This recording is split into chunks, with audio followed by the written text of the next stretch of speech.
This is my first YouTube video to make, a review of the books that I have started reading. I'm not exactly a professional reader, so don't exactly expect any extremely in-depth, you know, um insights on reading or books from me. I'm just yapping, to be honest. And I was about to make a very professional video.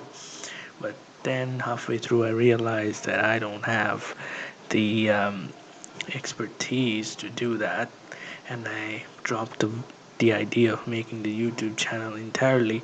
But ultimately, I decided that, you know what, let's just do it and we'll gain the expertise later on.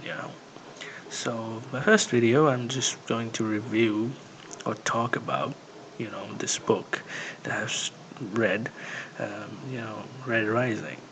And spoilers, I really liked it. I thought it was a lot like, one of those animes that I used to like when I was a teenager, like Code Geass or um, Kill la Kill or something like that.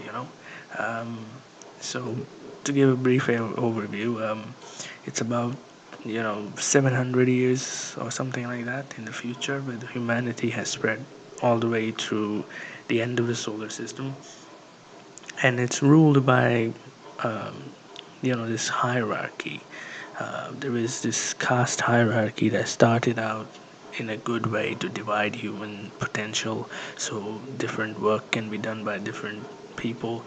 Uh, but later down the line, it became a strict, power structure that actually enslaves people. So the top is basically golds, who are people who actually have golden hair and golden eyes, and the bottom are these reds. And even among these hierarchies, there are differences. Like there are low reds who live below the ground and work in the mines, and they never really see the real sun anyway. And then there are high reds who actually work in the cities, like pick up the trash and stuff like that. And so our main star of the story is this guy named Darrow, of Lycos, who is a low red, so the absolute bottom rung of the society.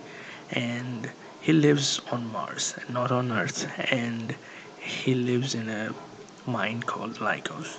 And he was having a normal red life up until his wife was killed by the government, and he was also killed by the government, and he ends up joining this terrorist group called the Ares. And here he basically, they give him the option to become a gold with the this scientific method, and he does. And then he joins this institute, which makes this thing very interesting, because this part is hated by a lot of people, but I actually loved it because it reminded me of a lot of those Korean and Chinese manhwas and stuff like that, where a weak guy goes into this institute and becomes a badass, kind of power fantasy. And so he goes there.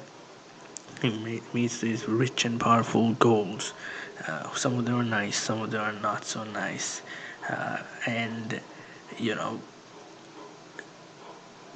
they don't really learn anything in this institute, and they just straight up get thrown into this death match with a lot of other people, where they have to basically fight and gather together.